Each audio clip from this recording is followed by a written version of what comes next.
வணக்கம் நண்பர்களே. அறிவோம் அறிவியல். நடுவில் கொஞ்சம் கேப் ஆகிடுச்சு. முடிஞ்ச அளவுக்கு கேப் விடாமல் போடுறதுக்கு ட்ரை பண்ணுறேன். சரிங்களா? அந்த தாமதங்களுக்கு மன்னிக்கவும். குறைஞ்சபட்சம் டெய்லி ஒரு அறிவோம் அறிவியலாக போடுறதுக்கு எப்படியாவது முயற்சி செய்கிறேன். அந்த வரிசையில் நம்ம இதுவரை ஜூபிட்டர் வரை பார்த்தோம், 5வது கிரகம் வரை பார்த்தோம்.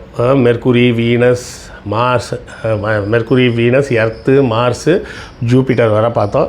இன்றைக்கி நாம் பார்க்க போகிறது 6வது கிரகமான சனி கிரகம். இதில் அதை நம்ம ஜோசியக்காரங்கள்லாம் சொல்கிற மாதிரி சொல்கிறதா இருந்தால் பாவ கிரகம், இல்லைன்னா தமிழில் சொல்கிறதா இருந்தால் காரி கிரகம். இப்படி அந்த ஒரு சனி கிரகத்துக்கு இத்தனை பெயர்கள் இருக்குது. அது குறித்த செய்திகள் எல்லாத்தையும் தான் நாம் இன்றைக்கி பார்க்க போகிறோம். அப்புறம் நண்பர்களே, புத்தகம் வாங்குவதற்கான வழக்கமான ஒரு கோரிக்கை.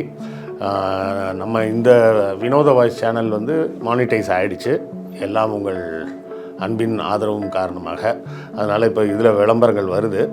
ஆனாலும் இந்த விளம்பரங்களின் மூலம் வரக்கூடிய வருமானம் நம்ம கேஆர்வி சேனலில் வந்த அளவுக்குலாம் ஒன்றும் வராது. அதோட கம்பேர் பண்ணால் 1/10 பங்கு வந்தாலே ஜாஸ்தின்னு வச்சிங்களேன். உங்கள் ஆதரவு தொடர்ந்து எங்களுக்கு வேண்டும்.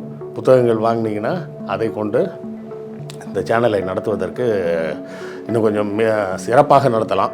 செய்திகளையும் இன்னும் அழகாக சேகரித்து கொடுக்கலாம். ஸோ இல்லை சார், பணம்லாம் கேட்காதீங்க சார். நம்ம பணம்லாம் கேட்குறது கிடையாது. நம்ம கேட்குறது என்ன கேட்போம், புத்தகங்கள் வாங்கி அதன் மூலமாக வருவாயை வைத்து நடத்துகிறோன்னு தான் சொல்கிறோம். இல்லை சார், புக்கெல்லாம் வாங்குறதுக்கெல்லாம் இப்போதைக்கு முடியாது சார், படிக்கிறதுக்கே எனக்கு நேரம் இல்லை சார், அப்படி இப்படின்னு நிறைய பேர் சொல்லலாம். வெளிநாடு வாழ் மக்கள் நீங்கள் புத்தகங்கள் வாங்கணும்னா முடிஞ்ச நேரம் வாங்கினாலும் வாங்குங்க. இல்லை வேண்டாம் அப்படின்னா அமேசான்லேருந்து கிண்டில் வெர்ஷனே நீங்கள் எடுத்து படிச்சுக்கலாம். பாபர் நாமா வர உள்ள எல்லா புத்தகங்களும் அமேசான் கிண்டிலில் கூட இருக்குது. இது எல்லாம் எதுவுமே முடியாதுன்னா கூட இந்த வீடியோக்களை ஷேர் பண்ணுங்கள். ஷேர் பண்ணாலே அதுவும் ஒரு வகையால் ஆதரவு தான். லைக் போடுங்க, கமெண்ட் போடுங்க, எல்லாமே ஆதரவு தான். ஸோ ஏதாவது ஒரு வகையில் எங்கள் சேனலுக்கு தொடர்ந்து உங்கள் ஆதரவை கொடுத்து கொண்டே இருங்க. சனி கிரகம். சனி கிரகம் கொஞ்சம் ரொம்ப ஒரு பெக்கூலியரான ஒரு பிளானட். என்னன்னு பார்த்தீங்கன்னா, மற்ற பிளானட்லாம் பார்த்தோம்னா ஒரு மாதிரி ஒரு ரஃப்பான உருண்டை மாதிரி இருக்கும். இப்போ நம்ம பூமியே எடுத்துக்கிட்டோம்னா அது உருண்டைன்னு சொல்ல முடியாது, ஆனால் ஒரு ஆரஞ்சு பழம் மாதிரி இருக்குன்னு சொல்லலாம். சரியா? அந்த ஆரஞ்சு பழம் மாதிரி ஒரு உருண்டை மாதிரி ஒரு ஷேப்பில் இருக்குது அப்படின்னு சொல்லலாம். சனி கிரகம் பார்த்தோம்னா அப்படி அந்த ஆரஞ்சு பழம் மாதிரி ஒரு உருண்டை கூட கிடையாது. அது கிட்டத்தட்ட எப்படி இருக்குன்னு சொல்லலாம்னா ஒரு பணியாரம் மாதிரி இருக்குதுன்னு சொல்லலாம். என்ன சார், பணியாரம் மாதிரியா அப்படின்றீங்களா? ஆமாம். அதாவது அதோட துருவங்கள் இருக்குது பார்த்தீங்களா, அந்த துருவத்தோட சுற்றளவு இருக்குல்ல, அந்த சுற்றளவு கிட்டத்தட்ட அதோட டயாமீட்டரில், அதாவது ஈக்குவட்டாரில், மத்திய ரேகைன்னு சொல்கிறாங்கல்ல, அந்த ஈக்குவட்டார் ரேகையில் எவ்வளோ லென்த்தோ அதில் 90% லென்த் இருக்குது. அப்போ கிட்டத்தட்ட ஒரே அளவுக்கு இருக்கிற மாதிரி ஒரு சிலிண்டர் மாதிரி இருக்குது அப்படின்னு சொல்லாமா? அப்படி தான் சனி கிரகம் இருக்குது. சனி கிரகத்தில் இன்னொரு முக்கியமான செய்தி நம்ம எல்லாருமே பார்த்துருப்போம். மற்ற பிளானட்டெல்லாம் ஃபோட்டோவை பார்த்த உடனே நமக்கு அடையாளம் கண்டுபிடிக்க முடியாது. சனி கிரகம் மட்டும் ஃபோட்டோவை பார்த்த உடனே அடையாளம் சொல்ல முடியும். எதனால்? அதை சுற்றி ஒரு வளையம் இருக்கும். கரெக்டாக? அந்த வளையம் தான் சனி கிரகத்தை மற்ற கிரகங்களிலிருந்து வேறுபடுத்தி காட்டக்கூடிய ஒரு விஷயமாக நம்ம பார்க்கலாம். அந்த கிரகங்கள் அது பூரா என்னென்னா ரிங் சிஸ்டம் அப்படின்னு சொல்லுவாங்க. அதாவது மூன் தவிர, அதாவது நிலா அப்படிங்கிறது அது தனியாக உருண்டையாக ஒரு கோளாகவே இருக்கும். இந்த ரிங் அப்படின்றது என்னென்னா தூசுகளால் ஆனது. தூசு, ஐஸு, இது போன்ற பொருட்களால் ஆகன விஷயங்கள். அதில் சனி கிரகத்தை சுற்றி இருக்கக்கூடிய இந்த ரிங் ரொம்ப பெருசு. அதுதான் அதில் ரொம்ப ஸ்பெஷல். அந்த ரிங் ரொம்ப பெருசாக இருக்கும். அதில் ஃபுல்லாக நிறைய ஐஸ் பார்ட்டிகள், சாலிடான பார்ட்டிகள் எதுவும் கிடையாது. சாலிட்னா மண் மாதிரி, கல் மாதிரி, தரை மாதிரி, இல்லை மெட்டல் மாதிரிலாம் பெருசாக எதுவும் கிடையாது. அப்படி பெருசாக இருக்கிறது ஐட்டமும் இருக்குது. ஆனால் அதெல்லாம் என்னவாக இருக்குன்னா ஐஸாக இருக்குது. அதில் ஒரு சில ஐஸ் கட்டியோட சைஸெல்லாம் எவ்வளோ பெருசு இருக்கும் அப்படின்னு சொன்னிங்கன்னா, நம்ம புர்ஜ் கலிஃபா சைஸுக்கு இருக்குமா. சரியா? புர்ஜ் கலிஃபா, நம்ம மலேசியா ட்வின் டவர்லாம் இருக்குல்ல, அந்த சைஸுக்கெல்லாம் ஐஸ் கட்டிகள் சுற்றிக்கிட்டு இருக்குது தான். அதே நேரத்தில் துகளாக இருக்கக்கூடியது எந்த அளவுக்கு சின்னதான துகள் அப்படின்னு பார்த்தோம்னா, ஆற்றங்கரை மணலில் இருக்க துகள் சைஸில் உள்ள துகள் கூட இருக்குது அப்படின்னு சொல்கிறாங்க. ஸோ இந்த ரிங் சிஸ்டம்ன்றது சனி கிரகத்தின் ரொம்ப ஒரு ஸ்பெஷலான ஒரு விஷயம். அதே போலவே சனி கிரகத்தின் அந்த காற்று மண்டலம் இருக்குல்ல, அட்மாஸ்பியர், அதை மூணாக பிரிக்கிறாங்க. மேலே அமோனியா மட்டும்தான் இருக்குது. மேலே டாப்பில் இருக்கிறது ஃபுல்லாக அமோனியா, அதுக்கு அடுத்தால இருக்கிறது ஐஸு வாட்டர் தண்ணியாக இருக்குது. அதுக்கு அடுத்தது ஹைட்ரஜன் இருக்குது. அதுக்கப்புறம் ஹைட்ரஜனும் சல்ஃபரும் சேர்ந்து கலந்து இருக்குது. இப்படியாக அந்த சனி கிரகத்தை சுற்றி இருக்கக்கூடிய அட்மாஸ்பியர் ஒன்று இருக்குது. சனி கிரகம் வந்து ஒரு முறை தன்னை தானே சுற்றி கொள்வதற்கு 10.9 நாட்கள் ஆகுது. அதாவது கிட்டத்தட்ட 11 நாட்கள் இல்லை, மணி நேரம். 10.9 மணி நேரம் ஆகுது நம்ம பூமியோட கணக்குப்படி பார்த்தோம்னா. அதாவது கிட்டத்தட்ட 6 மணி நேரத்தில் பகல், 6 மணி நேரத்தில் இரவு. நமக்கு 12 மாதிரி அது வந்து நம்மளை மாதிரி டபுள் ஸ்பீடில் சுற்றுதுன்னு சொல்லலாம். கிட்டத்தட்ட டபுள் ஸ்பீடுன்னு சொல்லலாம். இல்லை டபுள் ஸ்பீடை விட கொஞ்சம் ஜாஸ்தின்னு சொல்லலாம். நம்ம 24, அது வந்து 11 தான், சரியா?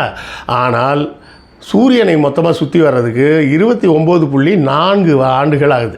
கிட்டத்தட்ட 30 வருஷம்னு வச்சுக்கலாம், சரிங்களா? இந்த கிரகத்தை வந்து நம்ம ஊரில் பார்க்குறதுக்கும் மற்ற ஊர்களில் பார்க்குறதுக்கும் நிறைய வித்தியாசம் இருக்குது அப்படின்னு நம்ம சொல்லலாம். ஆனாலும் எல்லா இடத்துலையும் பொதுவாக ஒரு விஷயம் என்ன இருக்குன்னா, இந்த கிரகத்தை ஒரு கடவுளாகத்தான் பார்க்குறாங்க. ரோம் நாட்டிலையும் பார்த்திங்கன்னா சாட்டர்ன் அப்படிங்கிறது ஒரு கடவுளுடைய பெயர் தான், கிரேக்கத்துலேயும் ரோம் நாட்டிலையும்.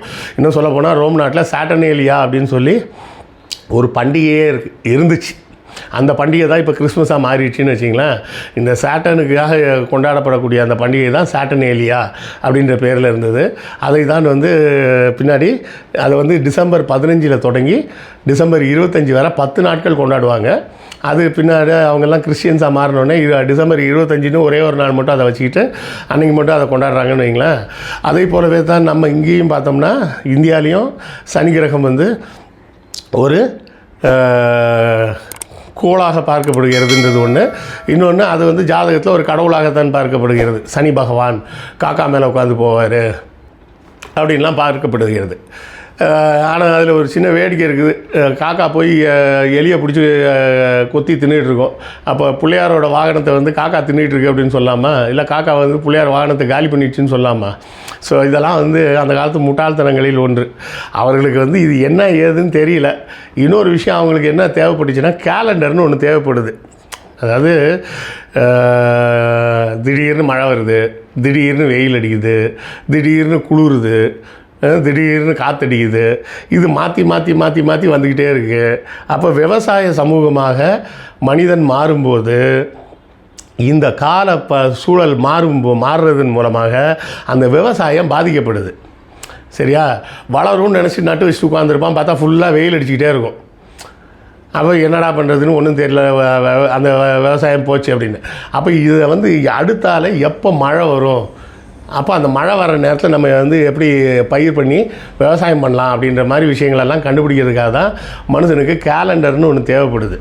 அப்போ அந்த கேலண்டர்னு ஒன்று தேவைப்படும்போது என்ன பண்ணுறான், நிலா ஒரு முறை பௌர்ணமியில் ஆரம்பித்து மறுபடியும் பௌர்ணமிக்கு வந்துருச்சுன்னா அதை ஒரு மாதம் இல்லை ஒரு திங்கள் அப்படின்னு வச்சுக்கிறான். திங்கள் அப்படிங்கிறது தான் நம்ம நிலாவுக்கு தமிழில் இருக்கக்கூடிய பெயர். ஞாயிறு போற்றுதும் திங்களை போற்றுதும் அப்படின்னு. அப்போ நாள் அப்படின்ற கணக்குக்கு சூரியன் இருக்குது, மாதம்ன்ற கணக்குக்கு நிலா இருக்குது, வருஷன்ற கணக்குக்கு அவங்களுக்கு தெரியல. ஆக்சுவலாக சூரியனை பூமி ஒரு முறை முழுவதுமாக சுற்றி வந்தால் தான் ஒரு வருஷன்ற கணக்கு அப்போ அவங்களுக்கு தெரியல. அவங்க என்ன நினச்சிக்கிறாங்க, சூரியன் மற்ற கோள்கள் தான் பூமியை சுற்றி வருதுன்னு நினச்சிக்கிறாங்க. அப்போ அந்த கான்செப்டோடு யோசிக்கும்போது எப்படி ஆகுது, இதை வந்து மேட்ச் பண்ண முடியல. அதாவது பூமி வந்து தன்னைத்தானே ஒரு முறை சுற்றும் போது ஒரு நாள் ஆகுதுன்றதை மாற்றி புரிஞ்சுக்கிட்டு சூரியன் ஒரு முறை சுற்றி வரும்போது ஒரு நாள்னு எடுத்துக்கிட்டாங்க. பூமி ஆக்சுவலாகவே நிலா ஆக்சுவலாகவே பூமியை தான் சுற்றி வருது, அதில் குழப்பம் இல்லை, ஒரு மாத கணக்கு சரியாக வந்துருச்சு. இந்த கிளைமேட் சேஞ்ச் ஆகிறதுக்கு எப்படி பார்க்குறது அப்படின்னு தெரியலன்றப்ப தான் அவர்கள் 2 கணக்கு எடுக்கிறாங்க. ஒன்று நம்ம போன வாரம் பார்த்த ஜூபிட்டரும் இப்போ இன்றைக்கி பார்த்துக்கிட்டு இருக்கிற சாட்டர்னையும் எடுக்கிறாங்க. அதாவது ஒரு குறிப்பிட்ட நாளில் வந்து அவங்க பார்க்கும்போது ஜூபிட்டர் ஒரு பொசிஷனில் இருக்குது, அதே பொசிஷனில் சாட்டர்னும் இருக்குது, 2ம் நேர்கோட்டில் இருக்குது. அப்போ இந்த 2ம் மறுபடியும் நேர்கோட்டுக்கு வந்து சேரும்போது எவ்வளோ நாள் ஆகுது அப்படின்னு ஒரு கணக்கு போடுறாங்க. அப்போ எப்படி கணக்கு போட முடியுது அப்படின்னு பார்த்தீங்கன்னா, இந்த 30 இதில் ஒரு 12, சரியா? 30ம் 6ஆல் டிவைட் ஆகும், 12ம் 6ஆல் டிவைட் ஆகும். அப்போ 6 காமனாக எடுத்துக்கலாம், சரியா? அப்போ அது கூட 30ல் 10 இருக்குன்றதையும் வச்சுக்கிட்டு 6 × 10 60 ஆண்டுகள் அப்படின்ற ஒரு கணக்கு எடுத்து இந்த 30க்கும் 12க்கும் பொதுவான நம்பராக 60ன்னு ஒரு கணக்கு எடுக்கிறாங்க. அப்போது இந்த ஜூபிட்டர் இங்கேருந்து கிளம்பி ஒரு ஃபுல் சுற்றி இங்கே வந்து சேரும்போது என்னாகும்? 12 வருஷம். அது மாதிரி 5 சுற்றி வரும்போது என்னாகும்? 60 வருஷம் முடிஞ்சிடும். அதே போலவே சனி கிரகம் அங்கேருந்து ஒரு சுற்றும்போது 30 வருஷம் முடியும், 2வது சுற்று முடியும் போது 60 வருஷம் ஆகிடும். அப்போ இது 5, அது 2, மொத்தம் 60 ஆண்டுகள் அப்படின்ற ஒரு கணக்கை தான் பௌத்தர்கள் முதல்ல உருவாக்கி கொடுக்குறாங்க. அந்த பௌத்தர்கள் உருவாக்கி கொடுத்த ஆண்டு கணக்கை தான் இன்றைக்கும் சைனாலையும் பயன்படுத்துகிறாங்க. இந்த இந்தோனேஷியா, கம்போடியா போன்ற பௌத்த நாடுகள் எல்லா இடத்துலையும் அந்த கேலண்டர் தான் பயன்படுத்துகிறாங்க. ஆனால் இங்கே நம்ம ஊரில் மட்டும்தான் அதுக்கு கன்றாவியான ஒரு கதையை சொல்லி கிருஷ்ணரும் நாரதருக்கும் பிறந்த 60 பிள்ளைங்க அப்படின்னு ஒரு கதையை சொல்லிட்டாங்க. சரியா? அது விட்ருவோம் ஒரு பக்கம். இதில் பின்னாடி இருக்க சயின்ஸ் வந்து வேறு ஒன்றும் கிடையாது. ஜூபிட்டர் 5 ஒரு இவன் வந்து ராத்திரி வானத்தை பார்க்கும்போது ஜூபிட்டர் ஒரு இடத்துல இருக்குது, இன்னொரு நாள் வேறு இடம், இன்னொரு இடம் மாறிக்கிட்டே வருது. அப்போ இதெல்லாம் அவன் குறித்து வச்சு கணக்கு போடும்போது 60 ஆண்டுகளுக்கு 12 ஆண்டில் ஒரு தடவை அது அங்கே வந்துடுது. இந்த சனி கிரகம் என்ன பண்ணுது? 30 ஆண்டில் ஒரு தடவை வருது. ஆனால் ரெண்டும் ஒரே இடத்துல மறுபடியும் சந்திப்பதற்கு 60 ஆண்டுகள் ஆகிறது அப்படின்றத கண்டுபிடிக்கிறாங்க. இது ஒரு நாள் 2 நாளில் நடந்த வேலையெல்லாம் கிடையாது. இது நூற்றுக்கணக்கான வருஷமாக நடந்திருக்கும். எழுதி வச்சுருப்பாங்க. நான் அன்றைக்கி பார்த்தேன், இன்றைக்கி பார்த்தேன், இது இப்படி இருந்துச்சு அப்படி தான் கடைசியாக அந்த கேலண்டர் ஒரு 200 வருஷமாக உட்காந்து அந்த வானத்தை பார்த்து உருவாக்கியிருப்பாங்க. அப்படி உருவானது தான் இந்த 60 ஆண்டு கால கேலண்டர் கணக்கு. இந்த கணக்குக்கு சனி கிரகம் 30 ஆண்டுகள் சுற்றுதுன்றதுனால அதுக்கு என்ன பண்ணிட்டாங்க? அது வந்து கொஞ்சம் அது வந்து நொண்டிக்காரன், சனி கிரகத்துக்கு ஒரு கால் கிடையாது, அதனால் மெதுவாக தான் வரும் அப்படின்னு ஒரு கதையை இவனுங்க புராண கதையில் சேர்த்துக்கிட்டு, அதுவும் பத்தாதுக்கு அதுக்கு வந்து அதை வந்து என்ன சொல்லிட்டாங்க? சூத்திர கிரகம் அப்படின்ட்டாங்க. ஜூபிட்டர் யார்? அது பிராமண கிரகம். அதனால தான் வியாழன் குரு பகவான். இது வந்து சனி கிரகம் வந்து சூத்திர கிரகம் அப்படின்னு பேர் வச்சிட்டாங்க. ஒரு பார்ப்பனரும் சூத்திரரும் சேர்ந்து தான் கணக்கு போட்டு 60 வருஷத்தையே கண்டுபிடிச்சாங்கன்னு. இதுலேயும் வந்து பார்ப்பனியம், 4 வர்ணம், இவங்க இந்த 4 வர்ணத்தை எந்த இடத்துலலாம் கர்மம் சேர்க்காம தான் இருந்தாங்கன்றதே தெரியாதுன்ற அளவுக்கு எல்லா இடத்துலையும் சேர்த்துருக்காங்க. சரி, அது ஒரு புறம் இருக்கட்டும். நிலா அப்படின்னு எடுத்து பார்த்தோம்னா கிட்டத்தட்ட 150 நிலாக்கு மேலே இருக்கும் அப்படின்னு சொல்கிறாங்க. இதுவரை கண்டுபிடிக்கப்பட்டது 82 நிலாக்கள் சனி கிரகத்தை சுற்றி. இந்த சூரிய மண்டலத்தில் இருப்பதிலேயே அதிகபட்சமான எண்ணிக்கை கொண்ட நிலாக்களை கொண்டது இது மட்டும்தான். ஏது? சனி கிரகம் மட்டும்தான். அதில் டைட்டன் அப்படின்னு ஒரு துணைக்கோள் இருக்குது. அந்த துணைக்கோள் நிலாவோட ரொம்ப பெருசு. சரியா? அங்கே இருக்கக்கூடிய சூழல்லாம் வச்சு பார்க்கும்போது அங்கு உயிர் இருப்பதற்கு வாய்ப்பு இருக்குது அப்படின்னு கண்டுபிடிச்சிருக்காங்க. உயிர் இருப்பதற்கு வாய்ப்பு இருக்குதுன்னு கண்டுபிடிச்சிருக்காங்க. ஆனால் நம்மளை மாதிரின்னு சொல்லலை அவங்க. நம்மை போன்ற மனித உயிர்னு அவங்க சொல்லலை.